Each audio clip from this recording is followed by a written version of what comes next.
परिस्थिती होती, चला असू द्या. बर, काही न तुळशी वृंदावन केलं तर बाजूला शेळी बांधली. ती शेळी तुळशीला उपदाऱ्याच येऊ देईन. शेंडा आला की छानी, आला की छानी. काय नाटको काय कायचे बाबा. आणि ते म्हणते आम्ही लय परमार्थिक, चांगल्या पुरात टाकायला पाहिजे. या म्हण तुम्हाला विठाला विठाला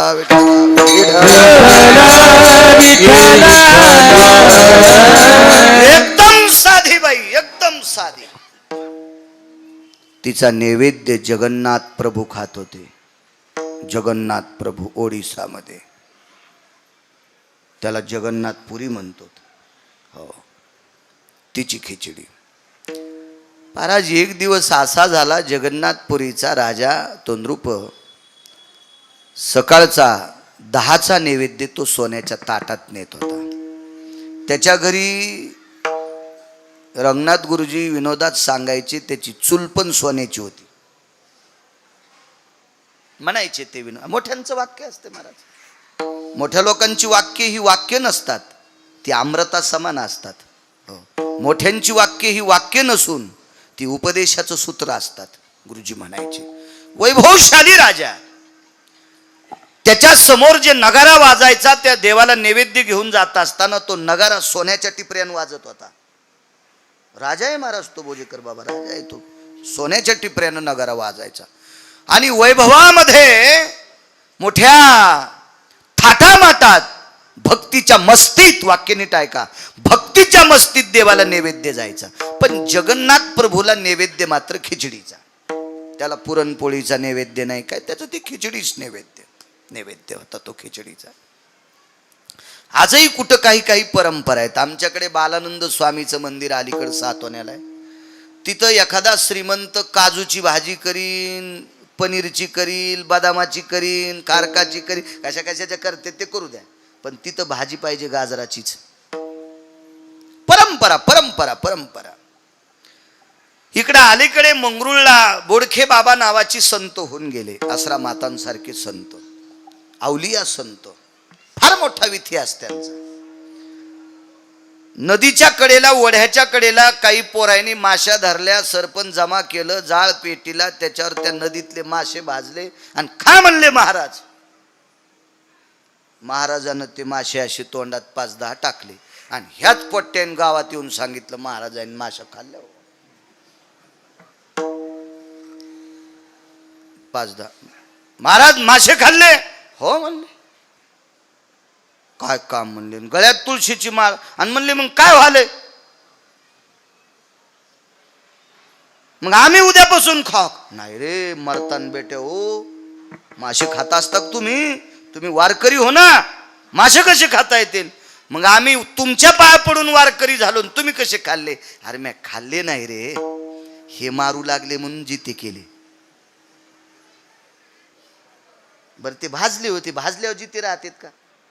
भाजलेले मासे तोंडात टाकले. एक जण म्हणला महाराज त्यान भाजले तर मेलतीन ते, तुम्ही जिते कस काय केले? बकेटभर पाणी आणा म्हणले. बकेटभर पाणी आणलं आणि वमन क्रिया केली. उलटी नाही केली पाटील साहेब, उलटी नाही, पूर्ण जठर तोंडातून बाहेर काढलं. पूर्ण अन्नाची पिशवीच बाहेर काढली आणि खळा खळा खळा त्या बकेटभर पाण्यात धुतली आणि ते भाजलेले काळे ठक्कर पडलेले मासे त्या बकेटात पडले की जित्ते झाले. त्यांना भाकरीचा प्रसाद आहे तिथं, आमटीन कण्या भाकरीचा प्रसाद, ज्वारीच्या कण्या. मी खूप दिवसापूर्वी जात होतो कीर्तनाला. ह्याचा एक प्रसाद असतो, ठरलेला प्रसाद असतो, प्रसाद खूप ठिकाणी. इथे जालन्याच्या पुढे एक डाव्या हाताला मोठी संत आहे, तिथं उमराच्या दोड्याची भाजी, उमराच्या दोड्या आणि साधं वरण. वरण शिजून कढईतलं टाकायचं आणि तिथं पाणी वाहतं, ते पाणी त्याच्यात टाकायचं. साधं वरण आणि उमराच्या दोड्याची भाजी. काय हे प्रसाद आहे, साधूचा प्रसाद आहे, प्रसाद आहे. तसा जगन्नाथ प्रभूचा प्रसाद म्हणजे खिचडी. महाराष्ट्र फार टोकाचा आहे. महाराष्ट्र महाराज या लोकांमुळे आपण साबूत आहेत. धरा या महाराष्ट्राची, या भारत देशाची पृथ्वी शेषाला सहन होत नव्हती, म्हणून या संतांनी त्यांच्या तपोबळावर पृथ्वी स्थिर ठेवली. शेष कधीच थकलाय, इतकं पाप झालंय, शेष कधीच थकलाय. आता केवळ जर पृथ्वी सावत असेल त्या संत लोकांच्या पुरुषार्थावर आहे, या वारकऱ्यांच्या पुरुषार्थावर आहे, त्यांच्या ताकदीवर आहे. देवाला मोठ्या थाटात नैवेद्य खिचडीचा ठेवला. त्या दिवशी 10-10:15 वाजता राजा गेले, नैवेद्य ठेवला आणि नैवेद्य उघडा करायच्या आधी तोंडाकडे पाहिलं तर देवाच्या तोंडाला खिचडीचे कण लागले होते, भाताचे कण. तर राजानं पुजाऱ्याला सांगितलं, काल देवाला नैवेद्य तोंडाला लावल्यावर तोंड पुसलं नाहीस का तो? पुजाऱ्यानं सांगितलं, मालक नैवेद्य ठेवल्यावर देवाच्या तोंडाला खिचडीचा घास लावला, मखमली कपड्यानं तोंड पुसून घेतलं, तो घास या खिचडीत टाकला, अर्धा आम्ही पुजाऱ्यानं घेतला, अर्ध्यातला अर्धा तुम्हाला द्याला आणि चौथाही भाग भक्ताच्या खिचडीत टाकून सगळ्यांना वाटला. त्याच्यावर रात्री देवाचे शेजेचे मंत्र झाले, देवाला अंग गळ्यातले निर्माल्य काढले, माळा काढल्या, देवाला शेजेवर पोहुडलं, ह्या सगळ्या गोष्टी झाल्या. आणि सकाळी देवाला पंचामृतानं स्नान घातलंय, अभिषेक झालाय, मंत्रोच्चार झालाय, आणि देवाच्या तोंडाला खिचडीचे कण कस काय? राजान पुजाऱ्याला वेठीच धरलं, दार लावलं आणि मग साक्षात्कार झाला राजाला. संध्याकाळी, राजा तुम्ही नैवेद्य नुसता ठुता, पण या गावातली एक म्हातारी तिची खिचडी देव खातो. राजा म्हणला, आपल्याला तिला बोलवा, आपल्याकडे बोलवा. मग तिला बोलवून घेतलं, त्या म्हातारीला बोलवलं, भालदार चोपदार पालखीच पाठिली सोन्याची. पण ती साध्या विचाराची म्हातारी होती, साध्वी भोसले माता सारखी ती माऊली होती. ती पालखीत कशाला बसून सोन्याच्या? त्या म्हणल्या, मी पायी चलते. आणि ती म्हातारी काठी टेकीत टेकीत राजाच्या दारात आली. आल्याबरोबर राजाची पत्नी वगैरे, प्रधानाची पत्नी सगळ्या बसल्या. राजाने विचारलं, माय, मोठी माणसं आदरयुक्त बोलतात, ए माय, जी माय बाप, तू खिचडी करते? हो. देवाला नैवेद्य? हो. नुसता नैवेद्य देत नाही, त्यानं खाल्ल्याशिवाय मी खात नाही. राजा म्हणला, आगाऊच का आम्ही? आमच्या इथं सरपण टाकायला सोन्याची चूल. आता सरपण सोन्याचं नसतंय, असतं तर ते पण केलं असतं राजा. सरपण कसं सोन्याचं करता येईल?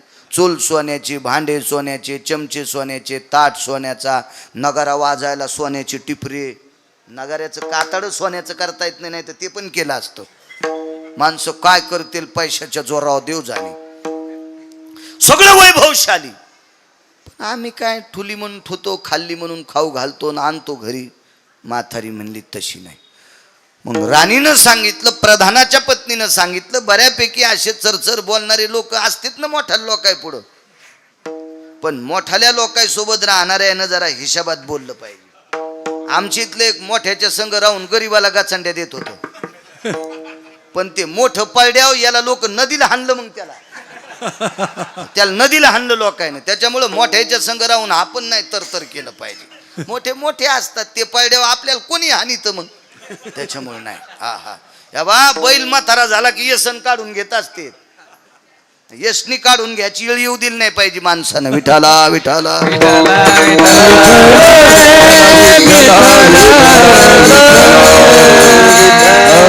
कुशारबाई सगळ्यांनी विचारलं, मग शिजव खिचडी. ती म्हणली, तुमच्या इथं सोन्याची चूल आहे, सोन्याचं पातेल आहे, सोन्याचा चमचा आहे, हिच्यात टाकायला काय कोथिंबीर काय टाकायची, सोन्याची इळी आहे, सगळे तुमचे तांदूळ भारीचे येतं, पण तुमच्या इथं शिजलेली खिचडी जगन्नाथ खात नाही. राजाचं तर सगळं जीवन ढिलच, बसल्या बसल्याच काष्टा खोसू लागला. आपलं तर मातीतच गेलो म्हणे बापा. चला म्हणे, प्रधानजी, राजा, मंत्री, महामंत्री, सुमंत्री, राजाची महाराणी, प्रधानाची पत्नी, त्या म्हातारीचं घर गावाच्या कडेला. पण त्याच्यातला एक मंत्रिमंडळातला एक जरा लवचिक होता. तिथे गेल्यावर म्हणला, राजेसाहेब, म्हातारीच्या घरी जाताना मुकुट हातात घ्या, नाही वरच्या लाकडात अडकन, अपमान होईल तुमचा. बसून जावं लागत आहे, आणि बसून बी मुंडकं वाकून जावं लागत. नाही वाकिलं तर वरी मुकुट अडकण, आणि वाकिलं तर खाली पडन. राजा हुशार होता, गेले मधात, दाबून चोपून सगळे बसले. मथारीन चूल पेटिली. देव किती भारी. त्या दिवशी सरपण वल सारे डोळे पुशीत होते, पण पाहायचंय ना देव खिचडी खातो. खिचडी शिजली. शिजल्याच्या नंतर दारात तुळशीचं वृंदावन, आणि तुळशी वृंदावनापाशी खापराच्या गाडग्यात. आता गाडगं म्हणल्यावर खापराचं, पण आता लय लोक खापर वापरायले. तर गुळाचा चहा कोण पेत होते? तुम्हाला गिरगावच्या बाळ्या शपथ आहे, इमानदारीने सांगा. 20-30 वर्षापूर्वी गुळाचा चहा कोण पेत? गरीब माणसं. आणि गुळाचा चहा एखाद्यान बऱ्यान पेल्या लोक म्हणले हे भिकार चोटे, गुळाचा चहा प्याले. हे सांगायलो 30-35 वर्षाचं. तुम्हाला पुन्हा एकदा मै शपथ आहे, आता गुळाचा चहा कोण प्याले? जयच्या इथं लय पाचोळा झाला का? ते प्याले ते गुळाचा चहा. ह इथे गावरान गुळाचा चहा भेटन. त्या हॉटेलवाल्याला विचारा ऊस कुठं लावतेत. ते म्हणलं आपल्याला काय पतात नाही. ऊस दाखवा बरं. त्याने येळू दाखिला. मी म्हणलं ह्या येळून हाना ह्या सोंबळ्याला. येळूचा कुठं गुळ होता असतो रे सोंबळ्या. येळूतला आणि ऊसातला ज्याला फरक कळत नाही हे बिनाखली म्हणतोय हे गावरान गुळाचा चहा आहे. तो येळू मोडूस तर हाणायला पाहिजे भाडव्याला. लोकांच्या डोळ्यात माती टाकतो सोंबळ्या. सारी नाटकच. चला काय करायचं आपल्याला. हे पैशावाल्याचा माज उतरण्यासाठी देव असे जन्माला घालतोय. हो. तुळशी वृंदावनापाशी खापराचं परळ होतं, त्याच्यात खिचडी टाकून दिली. सगळीच पूर्ण पुसून पासून भोजेकर महाराजजी टाकली ती. त्याच्यावर तुळशीचं पान ठेवलं. पाणी त्याच्यातला थोडासा घास त्याच्यातच उचलून ठेवला आणि पाणी फिरवलं. पाणी फिरवायला मातीचंच बुटकं. पाणी फिरवलं आणि डोळे झाकले आणि विनंती केली. रोज डोळे झाकून नुसती विनंती खिचडी खाय म्हणून करीत होती. तिला चुटचुट आवाज आला किंवा खिचडी हालेल्याचा आवाज आला की तिच्या लक्षात येत होतं देव आला. पण तिला वाटत होतं आज देव येतो का नाही काय माहीत. तिला माहीत होतं ना फुगिरायला देव भेटत नाही. आज सारे फुगीरच होते तिच्या भोवताल बसलेली. फुगिरायला कसं भेटन? हा देव भेटण्यासाठी हे वाकलं पाहिजे अंतःकरण. हो माना तर कोणाच्या वाकत आहे. येडिंग थोडीच झालेली. मानाला थोडीच येडिंग केली न वाकायला. वाकत असती हे चोंभाळेपणा असतो मान वाकीनं. पण हे वाकलं पाहिजे. आणि हे ज्याचं वागतंय का अंतःकरण देव त्याला मानित असतो. कोणाला नाही मानित देव. नम्र झाला भूता तेने कोंडिले आनंदा. अहंकार गेला आणि तुका म्हणे देव झाला. नम्रतेशिवाय मानित नाही. माथारीन पदराची वटी केली. 2-4 जाग्यावर छिद्र त्या लुगड्याला. भोसले माता सारखं लुगडं साध आणि त्या लुगड्याची जिजा वटी केली अशी पुढे आणि देवाला पसरली. देवा भीक मागते रे. आज माई परीक्षा आहे रे जगन्नाथा. हे माय बापा विश्वनाथा माई परीक्षा आहे रे माय बापा. रोज खिचडी खातोस रे, आज खाय नाही यायच्या देखता. खोरा झानला. हाताचा खोरा हात दिसत नाही आणि खिचडीच्या पात्रात असा खोराच. तुपाच्या मोठ्या बरणीत असा कसा खोरा घालतेत असा खोंगा, तसा खोंगा भर खिचडी घेतली आणि म्हातारीनं दर्शन घेतलं. राजेसाहेब देवान खिचडी खाल्ली. म्हातारीनं जिथं देवाचा हात लागला होता का तितका भाग राजाला देऊन टाकला. राजा धर्मनिरपेक्ष राजा आहेस. तुला देवाचा स्पर्श झालेला प्रसाद देते. ठराविक लोकांना भेटतो. देवाचा स्पर्श झालेला प्रसाद रानोबा नावाच्या वारकऱ्याला भेटला. हे रानोबा नावाचे वारकरी म्हणजे चोखोबरायचे वडील होते. देवान चोखलेला आंबा रानोबाला भेटला. देवाचे दातन ओठ लागलेला. तो आंबा पत्नीला दिला. झाल्याला मुलगा नाव ठेवलं चोखोबा. हे ठराविक लोक असतील पात्र सुद्धा. राजाने विचार केला काय म्हातारी. त्याच जागेवर महाल बांधला आणि आज तिथेच स्वयंपाक घरे जगन्नाथाचं आणि तिथून खिचडी करून जगन्नाथाला आजही नेण्याची पद्धत आहे. दृष्टांत संपला. महाराज सोन्याच्या चुलीवर शिजवलेला स्वयंपाक खात नाही, पण एका झोपडीत लहानशा 4.5 फूट उंचीच्या झोपडीत राहणाऱ्या म्हातारीच्या हातची खिचडी खातो. जगन्नाथ तिची खिचडी खातो.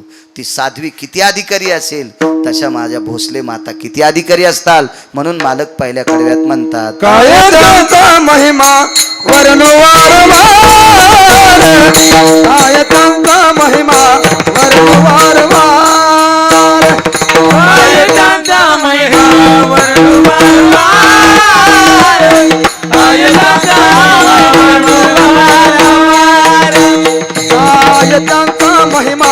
वरण वारंवार काय त्यांचा महिमा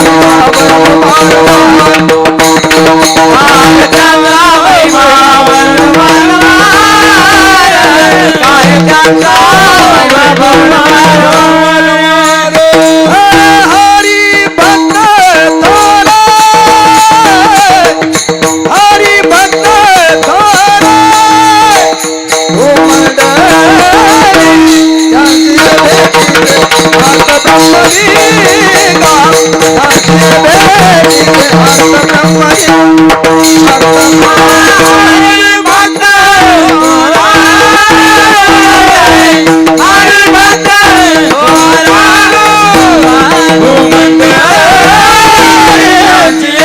भेटीचे अर्थ ब्रह्मरी त्यांची भेटीचे अर्थ ब्रह्मरी नाशिकच्या मनमाडच्या मालेगावच्या पुढं कोपऱ्यावर खानदेशच्या कोपऱ्यावर ढवळेवीर नावाचं गाव आहे. ढवळेवीर जीवनभर एका साध्वी रुक्मिणीबाई नावाच्या स्त्रीनं ज्ञानेश्वरी वाचिली. त्या जात राहिल्या. त्यांचा अंत्यविधी केला अण्णा. तर अंत्यविधी केल्यावर दुसऱ्या दिवशी राख सावडायला गेले तर दोऱ्यासगट माळ सापडली. दोऱ्यासगट आज त्या माऊलीच्या माळीची समाधी आहे. अनन्य साधारण महत्व या महाराष्ट्राच्या मातीमध्ये पवित्र स्त्रीला. रयतेचे राजा छत्रपती शिवाजी महाराज याच भारत देशातल्या पवित्र स्त्रीच्या पोटी जन्माला आले. धर्मनिरपेक्ष महाराणा प्रताप याच भारत देशातल्या पवित्र स्त्रीच्या पोटी जन्माला आले. ज्ञानोबाराय, तुकोबाराय, नामदेवराय, चोखोबाराय, नाथबाबा, सावता महाराज, शेना महाराज, गोरोबा काका, निवृत्ती दादा, सोपानदेव हे सगळे याच भारत देशातल्या पवित्र स्त्रीच्या पोटी जन्माला आले. इतकी पवित्र स्त्री, त्यात माझ्या भोसले माता माऊली, त्यांचा हा 46वा पुण्यतिथी सोहळा. त्यांच्या चरणी साष्टांग प्रणिपात करतो आणि माझ्या वाणीला कीर्तनातला मध्यविराम देतो. विठोबा रखुमाई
अर्धा मिनिटं भीक मागतो, मग काल्याचा अभंग घेतो.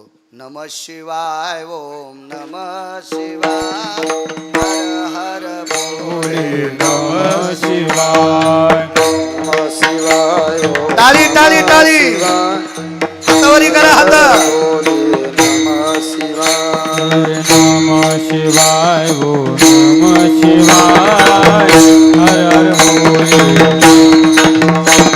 ओम नमः शिवाय ओम नमः शिवाय हर भोले नमः शिवाय हे हर हर भोले नमः शिवाय हर हर भोले नमः शिवाय हर भोले नमः शिवाय हर हर भोले नमः शिवाय हरि हरि बोले नमः शिवाय हर हर बोले नमः शिवाय हर भोले नमः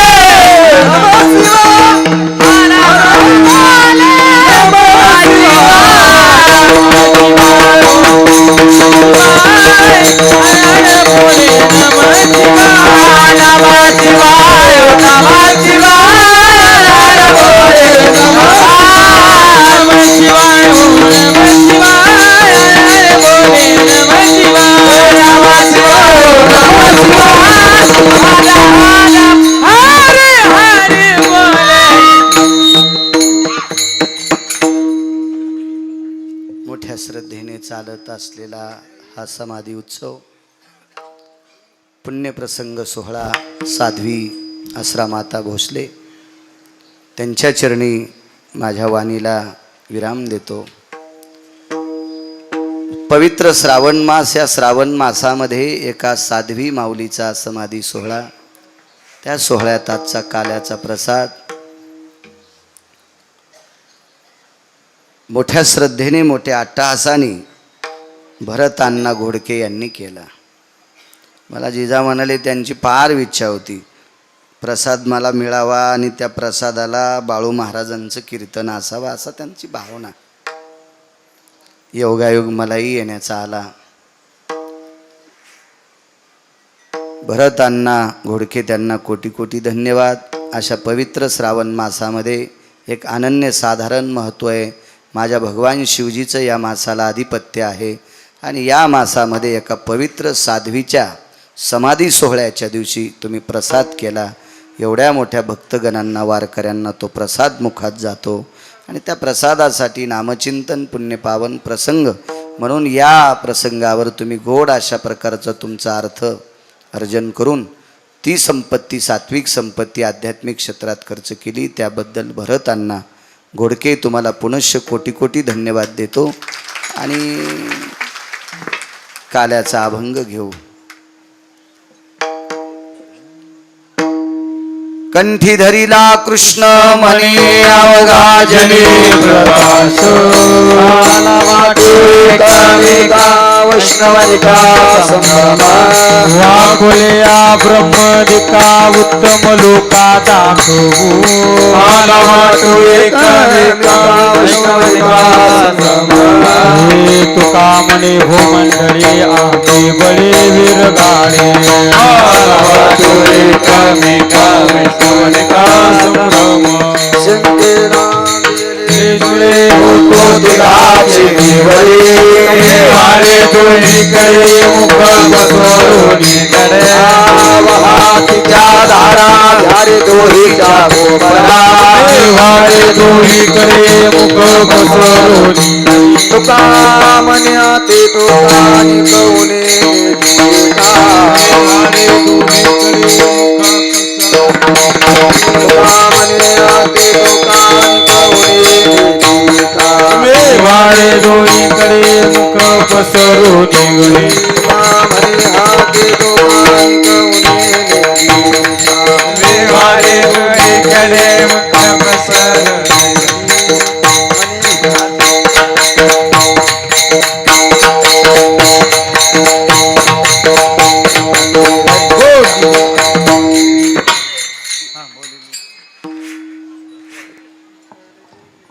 ज्ञानदेव ज्ञानेश्वर माऊली ज्ञानराज माऊली ज्ञानेश्वर माऊली विठ्ठल जय जय बोलिले पुरे माऊली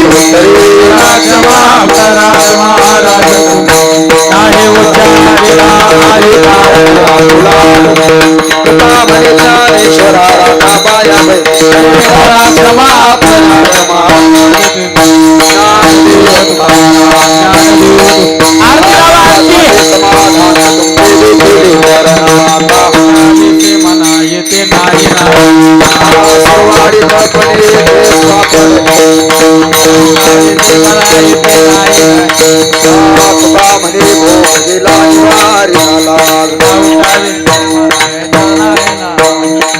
करोनी आरती चंद्रमाने पहा पहा ओ सकाळ पुण्यवंत तुम्ही गावा हे तारे उभा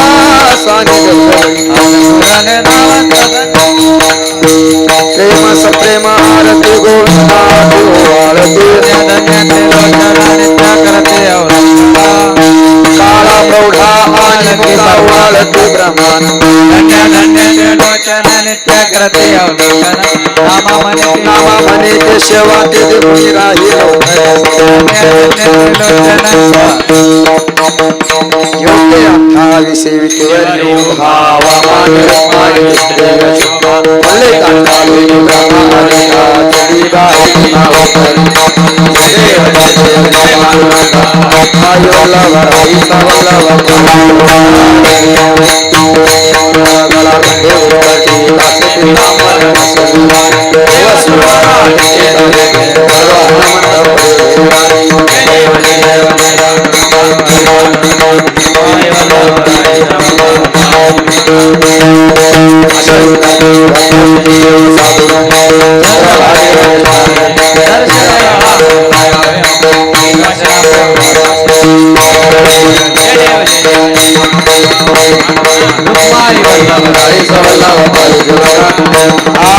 ज्ञान राजा